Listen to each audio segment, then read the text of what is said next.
Hello and welcome to another episode of Twin Tigers Data. My name's Thomas Kistner, and we're going to be redoing the guidelines to your first game. Originally, this was called the rules of your first session, I believe.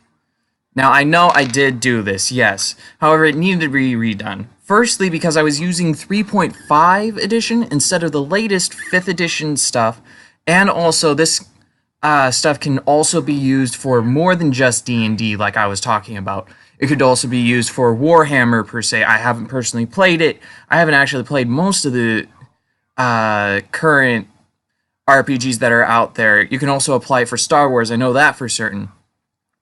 My audio was also very terrible. I'm sorry about that.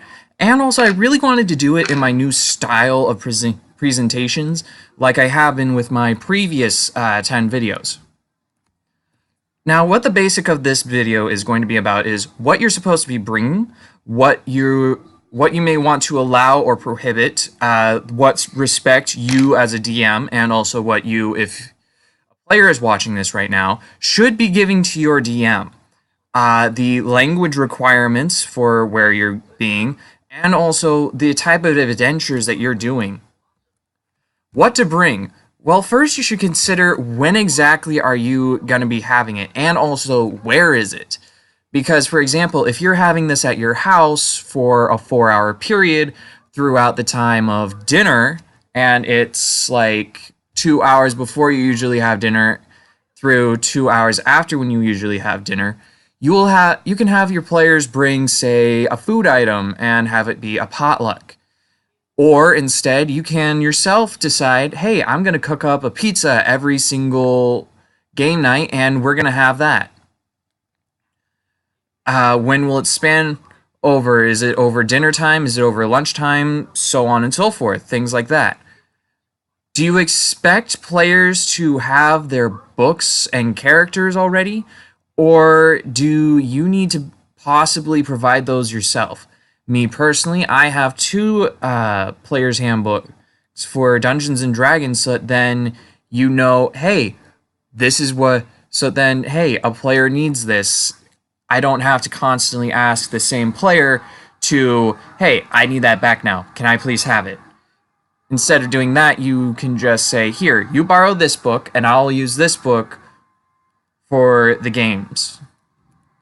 Restrictions and allowances. Now, you could probably barely hear this last time, but I was talking about something where you say don't want to use a very specific book, and you don't want your players to use this specific book.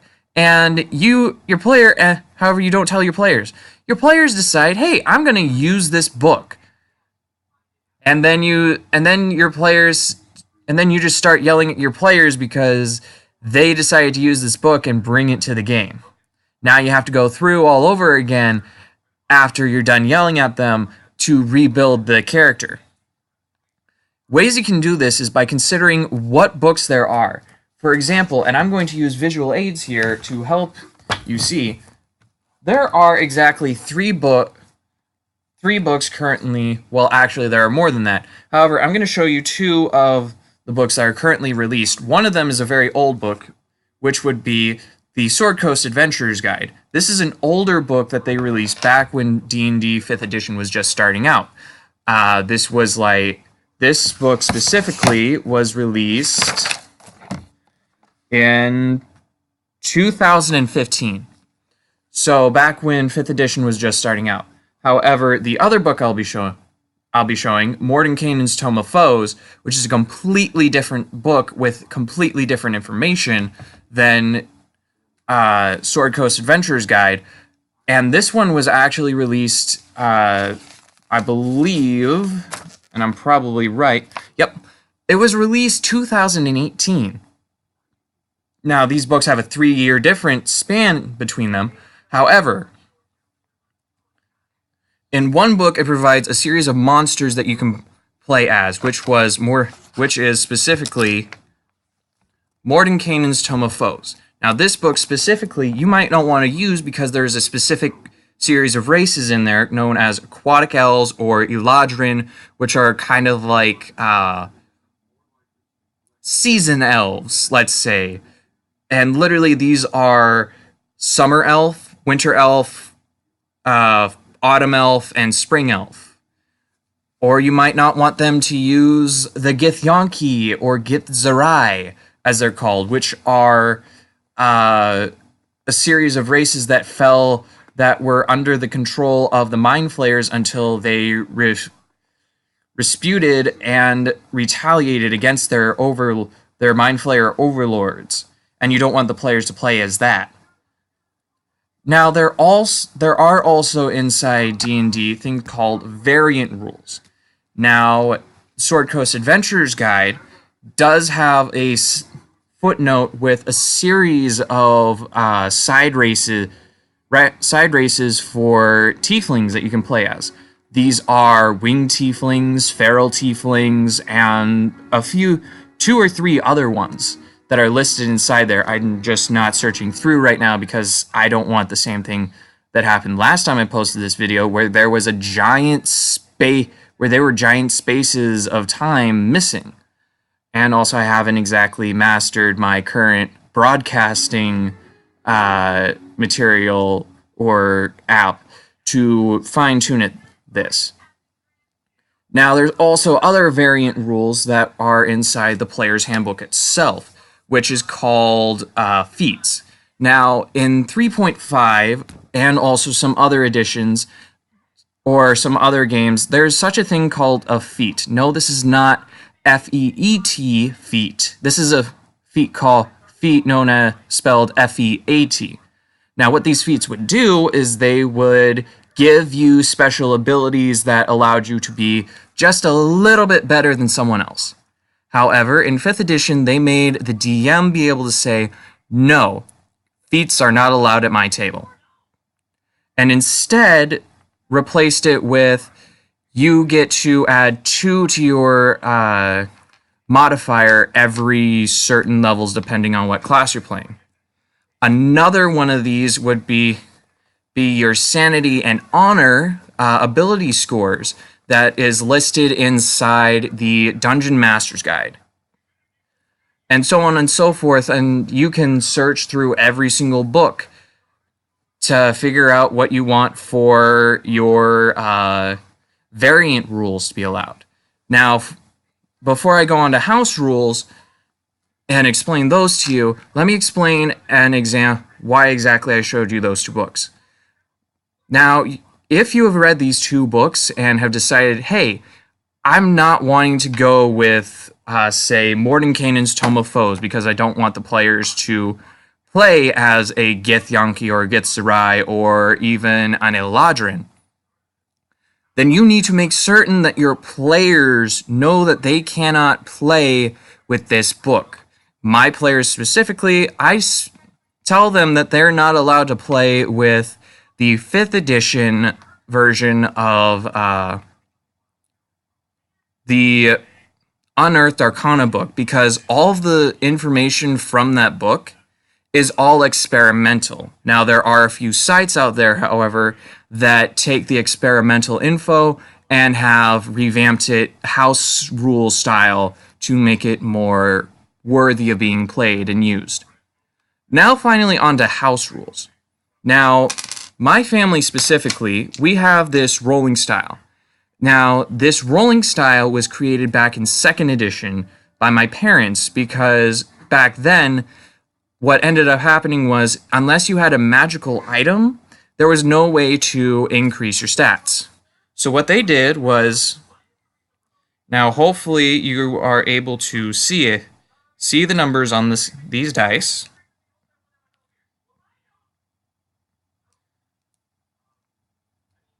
Now, for 1s, they would be considered as 6s instead of just 1s. 2s and 3s would be considered a reroll. And 4s, 4 and up would be considered the numbers that they actually were. So kind of like blackjack. 1s can be considered as 11s if you wanted them to be. Or if you were going to go over, then you would count them as 1s. However, if you had a double, then you could split them up into 2 different piles and then start saying, hit me, and continually get cards for both of those piles. So twos and three, essentially the twos and threes are the ones that give you a better chance of getting a bigger score. This allowed my parents to, and also all of their friends that were using this rule, to get a minimum 12 and a maximum 18 really on their stats instead of getting a minimum 3, maximum 18. Now, mind you, the original rolling rules is that you can only roll 4d6 and take out the lowest number.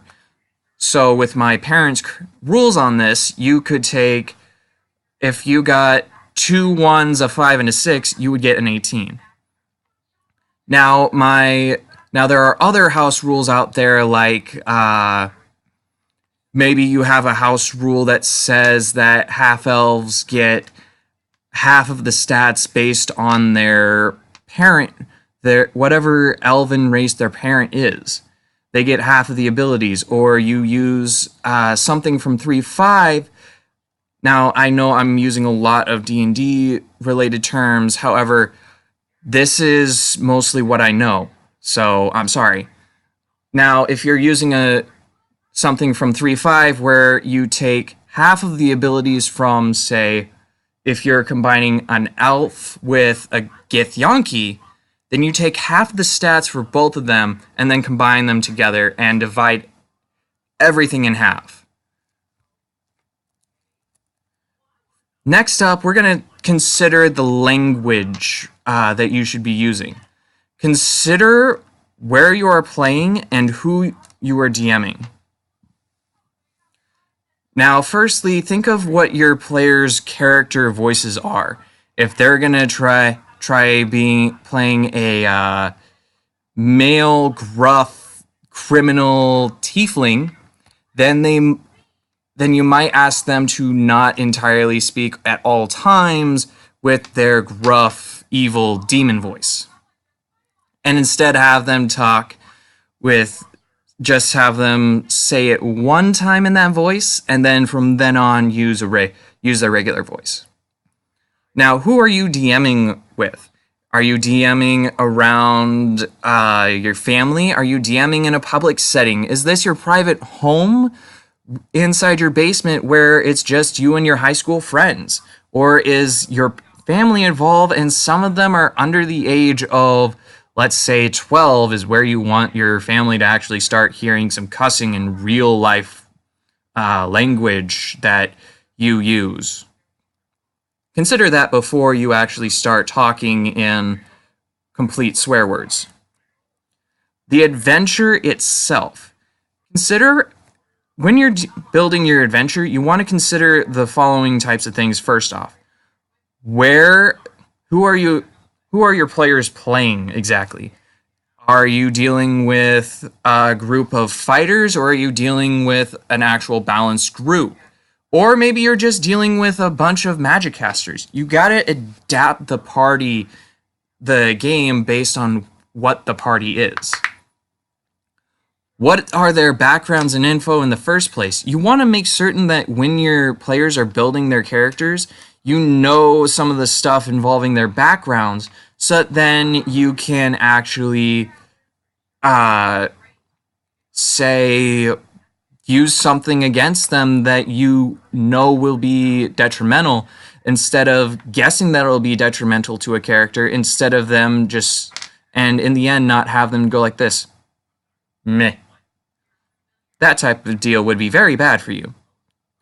Now, are your players more into RPing, or are they more into just gaming and having fun killing some things, which is called murder hoboing, and that is a seriously bad thing, and I seriously deplore anybody who actually promotes murder hobos.